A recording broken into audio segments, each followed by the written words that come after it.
Especially നമ്മുടെ നാട്ടിലൊക്കെയുള്ള land value നോക്കിയാൽ നമുക്ക് മനസ്സിലാക്കാൻ പറ്റും. കഴിഞ്ഞ വർഷങ്ങളായിട്ട് ആളുകൾ ലാൻഡിൽ മാത്രം പൈസ ഇൻവെസ്റ്റ് ചെയ്തു എന്നുള്ള റീസൺ കാരണം ലാൻഡ് ഭയങ്കരമായിട്ട് ഓവർ പ്രൈസ്ഡാണ്. അപ്പോൾ നമുക്കിവിടെ ശരിക്കും പറഞ്ഞാൽ നമ്മളുടെ നാട്ടിൽ അൺപ്രൊഡക്റ്റീവായിട്ടുള്ള ഒരുപാട് ലാൻഡ് കിടക്കുന്നുണ്ട്. ഇത് അൺപ്രൊഡക്റ്റീവായി കിടക്കാനുള്ള ഫസ്റ്റ് റീസൺ ഈസ് ഇത് പ്രൊഡക്റ്റീവ് ആക്കണം എന്നുണ്ടെങ്കിൽ ഇതിൻ്റെ എമൗണ്ട് ഭയങ്കര ഹയറാണ്. അപ്പോൾ ഒരു ടീമിന് ഇത് അക്യൂസ് ചെയ്ത ഒരു പ്രൊജക്റ്റ് കൊണ്ടുവരാനുള്ള വില്ലിങ്നെസ് ഇല്ല. ഇത് ഇപ്പോഴത്തെ ഒരു കറണ്ട് മാർക്കറ്റ് സിനാരിയോ എടുത്ത് നോക്കുകയാണെങ്കിൽ ഇത് ലിക്വിഡേറ്റ് ചെയ്യാനുള്ളൊരു സിനാരിയോ ഇല്ല.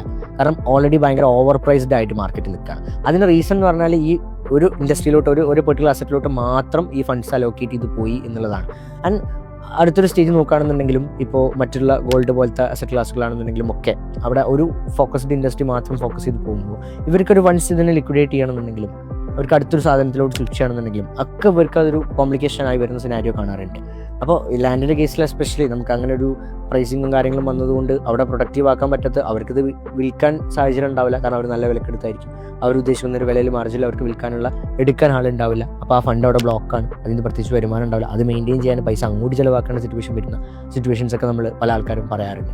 അപ്പോൾ അവിടെ ഒരു പ്രൊഡക്റ്റീവ് സിറ്റുവേഷൻ കൊണ്ടുവരണം എന്നുണ്ടെങ്കിൽ തീർച്ചയായിട്ടും അതിന് ഒരു റെൻ്റൽ ലിങ്കൊക്കെ കാൽക്കുലേറ്റ് ചെയ്യുമ്പോൾ വലിയ റെൻ്റ് ആയിരിക്കും, വലിയ അഡ്വാൻസ് ആയിരിക്കും, വലിയ ലീസ് എമൗണ്ട് ആയിരിക്കും. അപ്പോൾ ഒരു പ്രൊജക്റ്റ് അവിടെ വരാനുള്ള സാഹചര്യം കുറവായിരിക്കും. ഇതിൻ്റെയൊക്കെ ബാരിയേഴ്സ് മുകളിലോട്ട് പോകാൻ പറ്റിയാലാണ് ഈ പറഞ്ഞ ലാൻഡിനെയൊക്കെ പ്രൊഡക്റ്റീവായിട്ട് ഉപയോഗിക്കാൻ പറ്റുള്ളൂ. അപ്പോൾ ഇങ്ങനൊരു പ്രശ്നമുള്ളത് കൊണ്ട് തന്നെ അതൊരു ഫിയർ ഫാക്ടറായിട്ട് ഇപ്പോൾ മാർക്കറ്റിൽ വന്നുകൊണ്ടിരിക്കുന്നുണ്ട്. അതുകൊണ്ട് തന്നെ ഈ പ്രൈസും കാര്യങ്ങളൊക്കെ ഇൻക്രീസ് ആയതുകൊണ്ട് തന്നെ ഒരുപാട് ആൾക്കാർക്ക് ഇതിലോട്ടുള്ള എൻട്രിയും ഭയങ്കര ബാരിയറായി. ഇപ്പോൾ ജസ്റ്റ് ലാൻഡിനും ഗോൾഡിനും മാത്രം എക്സാമ്പിൾ എടുക്കാം. ഒരു നാട്ടിൽ നമ്മൾ ലാൻഡ് വാങ്ങണമെന്നുണ്ടെങ്കിൽ മിനിമം 50 ലക്ഷം രൂപ വേണം. ഒരു പ്രൊഡക്റ്റീവ് ആക്കാൻ പറ്റുന്നൊരു ലാൻഡ് വാങ്ങണമെങ്കിൽ ഒരു 50 ലക്ഷം രൂപ വേണം. 50 ലക്ഷം രൂപ ഇല്ലാത്തൊരാൾ എന്ത് ചെയ്യും? ഒരു 20-30 ലക്ഷം രൂപ ആൾ എന്ത് ചെയ്യും? അപ്പോൾ അയാളെ സംബന്ധിച്ചിടത്തോളം കോംപ്ലിക്കേറ്റ് ആണ്. ഇപ്പോൾ ഈവൻ 50 ലക്ഷത്തിന് വാങ്ങുന്ന ലാൻഡ് ആണെങ്കിലും വാങ്ങിയിടാനേ പറ്റുള്ളൂ. അതിന് പ്രൊഡക്റ്റീവ് ആക്കാൻ പറ്റുന്നില്ല. അതിനൊരു ഇൻകം ജനറേറ്റ് ചെയ്യാനോ അതിനൊരു ക്യാപിറ്റൽ അപ്രിസിയേഷനോ ഇല്ല. ഒരു 10 വർഷത്തേക്ക് വെറുതെ അവിടെ ചുമ്മാ കിടക്കും.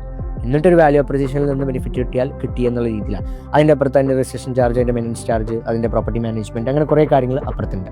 ഇനി ഗോൾഡിലോട്ട് നോക്കുകയാണെന്നുണ്ടെങ്കിലും ഗോൾഡിൻ്റെ പ്രൈസ് ഭയങ്കരമായിട്ട് ഹയർ ആയിട്ടുണ്ട്. അപ്പോൾ അതിലോട്ടും ആൾക്കാർ ഇൻവെസ്റ്റ് ചെയ്യുന്നില്ല. ഈ ഒരു സിറ്റുവേഷൻ ഉള്ളത് കാരണം ഇവിടെ വലിയൊരു ക്യാഷ് ബാങ്ക് ബാക്കിയായി വരുന്നു എന്നുള്ള സിറ്റുവേഷൻ ഇതിലുണ്ട്. ഇപ്പോൾ നമുക്ക് NRI ഡെപ്പോസിറ്റ്സിലോട്ടൊക്കെ നോക്കുമ്പോഴുള്ള കണക്കുകൾ അതാണ് പറയുന്നത്.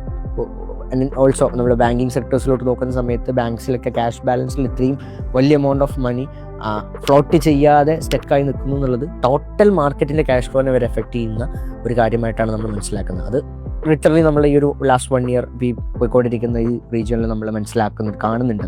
നമുക്ക് വിസിബിളായിട്ട് കാണാൻ പറ്റുന്നുണ്ട്. Every business, every markets, every asset ക്ലാസ്സസിനെ അത് എഫക്റ്റ് ചെയ്യുന്നുണ്ട്. എമൗണ്ട് ഓഫ് മണി അവിടെ സ്റ്റക്കായിട്ട് നിൽക്കുന്നു, സ്റ്റാഗ്നൻ്റ് ആയിട്ട് നിൽക്കുന്നു, അത് മൂവ് ചെയ്യുന്നില്ല എന്നുള്ളൊരു ഫാക്ടർ.